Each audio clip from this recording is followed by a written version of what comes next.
Hey guys, welcome to today's Minimalist Monday. Today we're going to be tackling the living room. So just a quick disclaimer, when I started Minimalist Monday as a series, I wanted to just make these videos for anyone and everyone who just wants to downsize a little bit or just have less visual noise, less clutter. Maybe they just want to declutter or get a little more organized in certain rooms in their house or certain areas, even if it's just a shelf or something. So that was my idea behind this series, is to not go to an extreme level of minimalism, but share it in a practical way with just aspects of it that you can incorporate into your life easily and still have all your hobbies and be able to do all the things you love. And I think that's pretty much it. That's my main mission that I wanted to share with you guys, is I just wanted to make it more like a meatless Mondays, you know, where you don't have to be all or nothing. You don't have to be a vegan to do a meatless Monday, right? So I feel the same way about minimalism. You don't have to be an extreme minimalist to do a minimalist Monday. Okay, let's go ahead and get started tackling the living room. All right, our plan is to move the sofa against this back wall here. So I'm gonna scoot everything that's in this corner, the plants. I've got this big rock out here.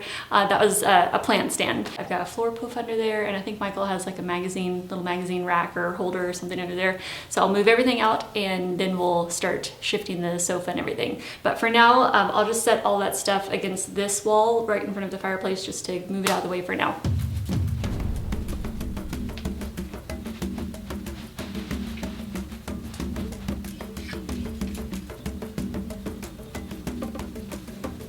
Rainsticks. Holy cow, this rock's heavy. Okay, I'm gonna pull this one out.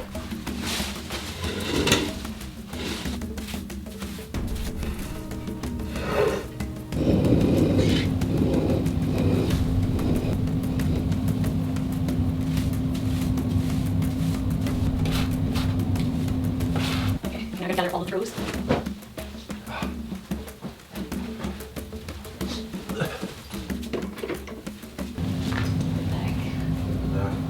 Yeah.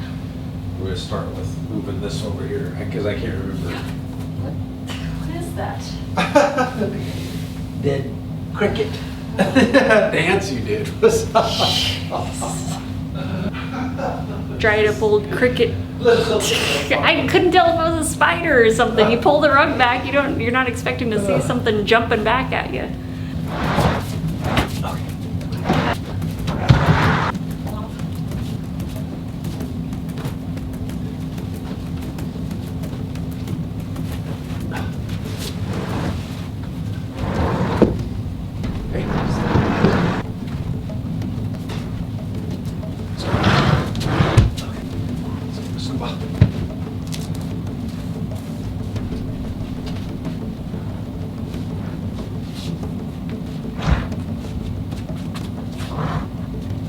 This is how we had it when we first moved in this house, up against this way. I can't believe how this repositioning stuff makes everything look it looks huge. I know.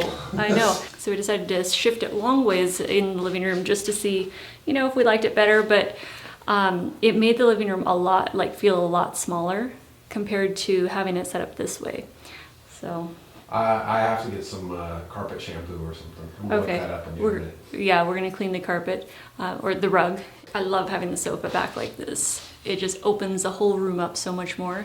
So we'll have the rug coming out from there, and then the coffee table is more visible. Okay, we're gonna see how the lamp is in that corner, because we used to have our IKEA lamp there, but that died. So now we've only got our two Brightechs.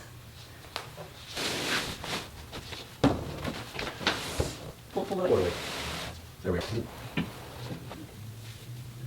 And I don't think they're gonna go well there. Yeah. Too far, it's too dark. Yeah, so we're talking it out right now. So there's that plant stand behind me, the Trio 3-tier one from IKEA. So I'm not sure where that's gonna go, but I'm thinking I just put it back there to see how it would look. I mean, because that would be awesome though, huh? Having cascading plants like all in that shelf, huh? Put your dead cactus and put your cholla cactus in the corner. Take that one. Yeah, my side. I like to put it under my feet. Okay. I'm gonna put that on that side. You want to replace the Arizona? Yeah. I like this. I love it. Yeah. Michael's Arizona topographical map of Arizona. I like the colors of that one. Okay, I'm gonna try another spot for this. Okay, there's a few more items I was gonna pull down off the shelf. I didn't mean to leave it so cluttery up there. I should have done that before we moved the sofa up against there, but that's okay. I can reach them. I think they call this a castle rock. Michael and I got this at the gym show.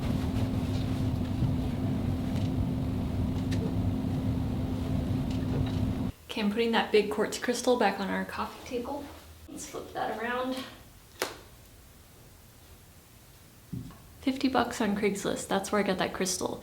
Yeah, we didn't get that at the gym show. I was actually looking at some other furniture. I think we're looking at some IKEA furniture, and the woman had all kinds of crystals in her house too. And I was like, oh, you know, looking at them, and I was like, you know, if you ever want to sell any of those crystals, I'd definitely buy them. And so she sold me that big one for $50. $50 is like dirt cheap for that size, you know, that many kilos.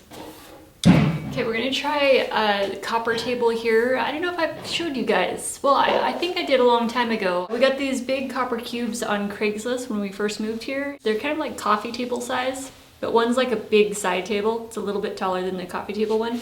So I'm gonna try that over here and see if we wanna use it as like a, sort of like a plant stand so they're not just sitting on the floor. I'm just gonna sweep this out and we will try that and see if it works.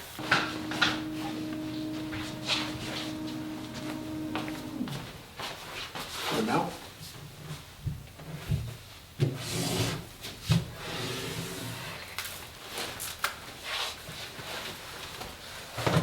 Just want to get a look. We need to clean the copper because it needs to be buffed. You can see it develops a natural patina on it, but I think once we clean that, well, I actually like the patina too, but it does have like a bunch of fingerprints because Michael and I have been shifting it around. Costco has Monstera Deliciosas right now, by the way.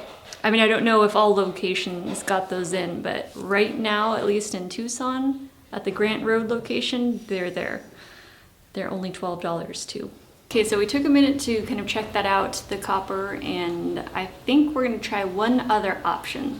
So we're gonna do a white and lighter footprint, you know, because that's very chunk, you know? It has that heaviness to it, right? But I do have some white glass. They're kind of like nesting tables, but they were sold at Copenhagen as a coffee table set, but it's a set of 3 small tables, a trio of them that are all different heights, and I've been using them as plant stands all over the house, and they've been awesome. They have a very light footprint because they're very, you know, they're almost like a tulip kind of shape. So we're gonna try those over here and see how that looks with the plants. Here, look.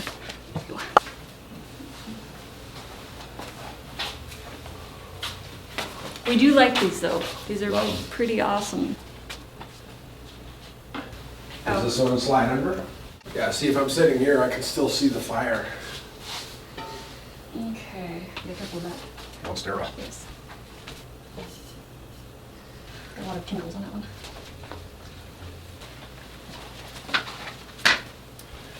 What do you think of this Yeah, it looks real good. versus copper? Yeah, that's way better. Yeah. Okay.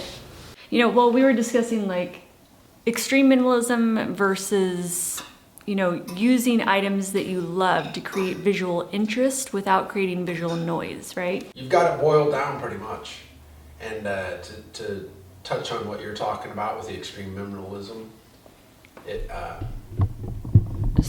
don't believe that extreme minimalism is functional. I mean, there's so many different levels to it. I think it's important to have a space feel like it reflects you in some way, you know, whether it's just the items you like or just things that feel good in the space, you know, like things that add a touch of hominess that make you feel uplifted and feel good when you walk into the space, you know, like feels like your space. Oh, by the way, plants are not part, I never try to minimize plants. They bring me too much happiness and joy, and I think plants are really good for, I guess, your well-being in a way, kind of like... Did you call them your pets? You're right, I did call them my pets last night. Is that the pet loophole for here? No, Yeah, there's a pet loophole. Yeah, so I like to have certain things to be able to share new ideas with you guys all the time. So if I made my place super empty, it would end up being really boring. Contradiction in terms, huh? Yeah. Try to. I know, that's what I've always dealt with, is I want to have enough supplies and stuff to constantly create new ideas to share with you guys. I don't want to create a space that's too empty, because then I wouldn't be able to share enough ideas with you guys. So, But I think that's really key, like being able to make it look good with minimal amount of stuffs, right? that's exactly what I'm trying to do. Yeah. All right, we've got this third table here. I'm thinking I'm gonna use a pilea on here. So I've got a couple different options. I've got this little baby pilea, or I've got the bigger one. This one here, which I think we might end up going with this bigger one. It's in its nursery pot, so I'm gonna sleeve it into one of these little white pots. It's just a glazed terracotta, so I'm gonna pop some little bumpers on the bottom of those. Okay, I've got these felt bumpers. I'm gonna stick those on the bottom so it'll protect the glass. Okay, there we go. And this is a standard 6-inch pot, and so these 6-inch nursery pots fit perfectly in these pots, these white ceramic pots, or glazed terracotta. It's not actually ceramic. And look down inside here. Let's see if I turn it this way. Can you see? Look at all those little babies in there too. Ah, I love it. Instant makeover. Okay, so that one is gonna go right there, or I could switch those two if this needs a little more light, but I think it'll get enough here. Let's work on the bookshelf next.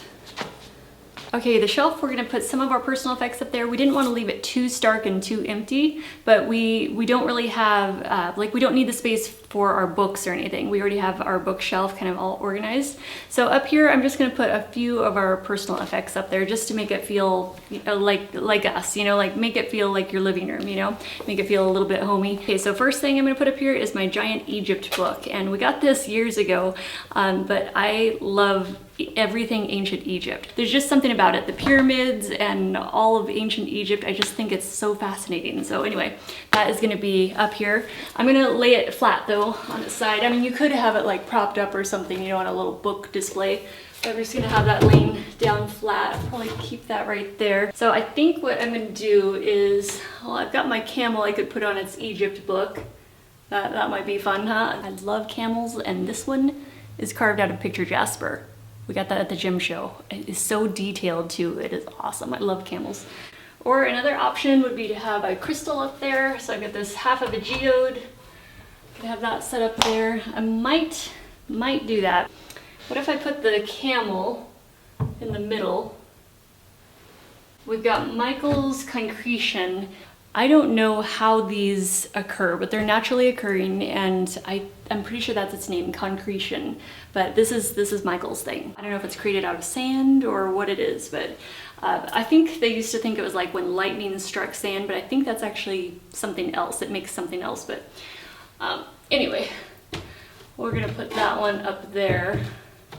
Oh wait, you know what? I've got this basket here that I was gonna just throw up top here. And this is something that's, form and function. This is definitely usable. I'm just not using it right now. But I use baskets to have plants in. So I use them as like a decorative plant pot. But I don't have anything that needs to go in here right now. But I got this for $4 at an estate sale. I think it's banana leaf. I'm gonna hang on to that one, and it's gonna go up top here. Okay, so this bottom shelf, I didn't show you what was down there. That triangle shelf, it's a little gemstone shelf that Michael made to just display stones. So we've got some displayed on there, and that's the only thing that's on that bottom shelf.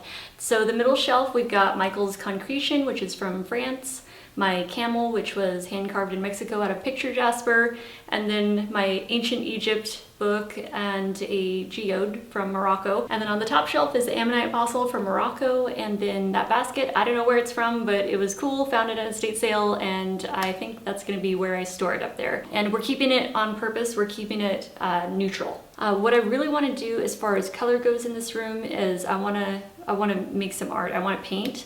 And I've been wanting to do that, but I gotta hold off because I need to make sure I have like the actual time set aside where I can, go out and invest in some of the supplies, paint brushes and some canvas, and then I wanna paint, because that's one of the things I was thinking when I moved to the desert. I just wanna go out to the desert, set myself up a little chair and my little easel and my canvas and sit there and paint some landscapes or something. I thought that would be fun. I also want to paint plants because I'm fascinated with the design of leaves, and I just think there's so many gorgeous plants. So I would love to have some plant wall art in here, but that'll be coming later later on when I've got more time to play around with that stuff. And I'm gonna pull back and we'll see how the living room looks, and I'll show you guys a before and after and we'll compare.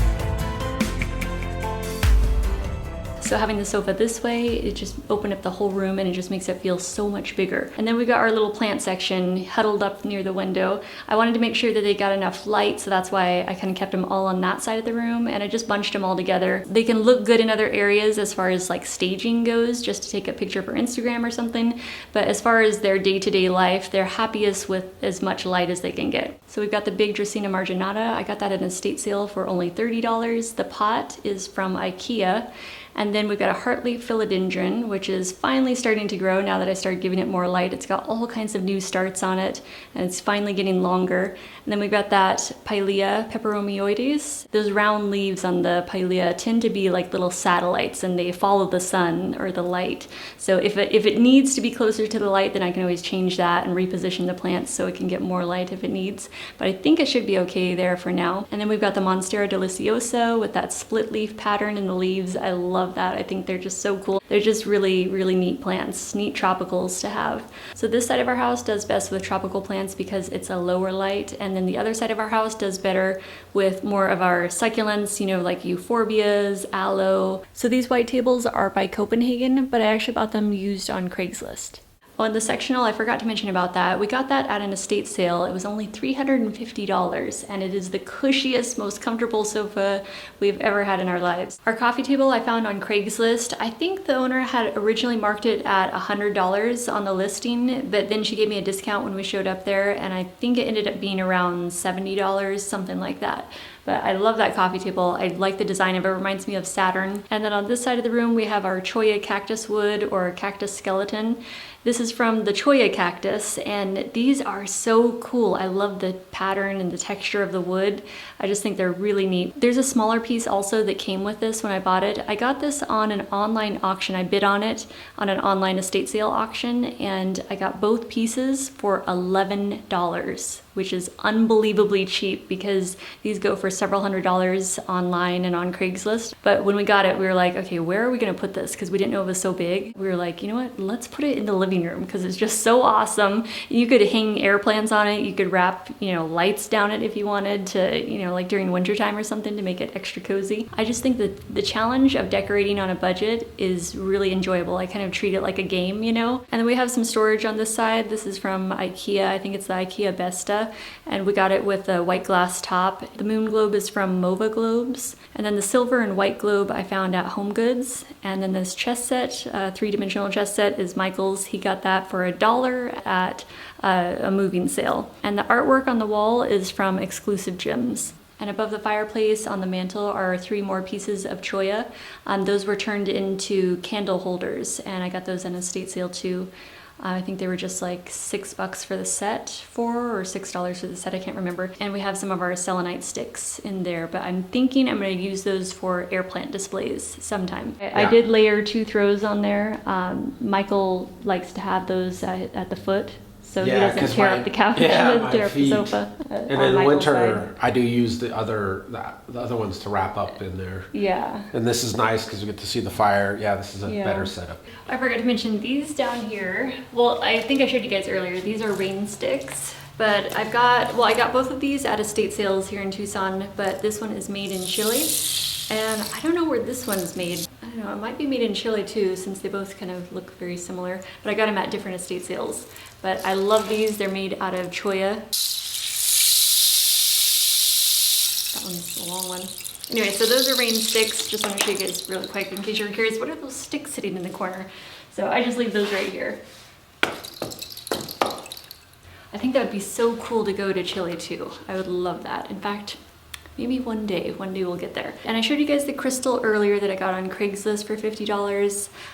So I keep that on our coffee table. So right now it's just on that white foam, but I do plan on getting a stand for it sometime. I'm just gonna find the right one that can support the weight of it because it's a really, really heavy piece. I can't remember the name of this light. I think they called it a twist light, but the light that we have in the corner of the living room is from Brightech.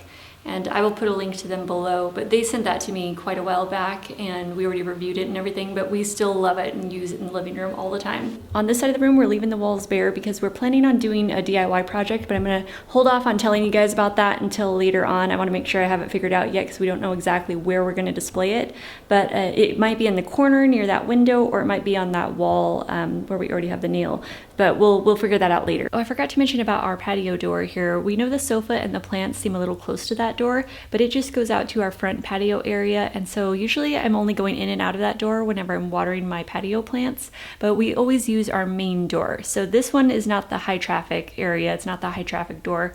We use our main door that goes out to our carport all the time. But yeah, I just wanted to mention that in case anyone was curious. The lighting fixtures, the flooring, and the ceiling fans are something I would change immediately if we own the place, but we're just renting, so I can't really change those things.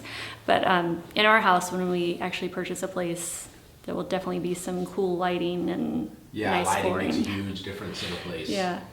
All right, so I will let you guys go now. Thank you so much for watching and hanging out with us for today's Minimalist Monday. I don't know what next week is gonna be, but if you have any suggestions of what you wanna see, leave them in the comments below and I can do those. Anything to add, Michael? No? Thank you. Okay, thanks guys. I will see you in the next video. Bye guys.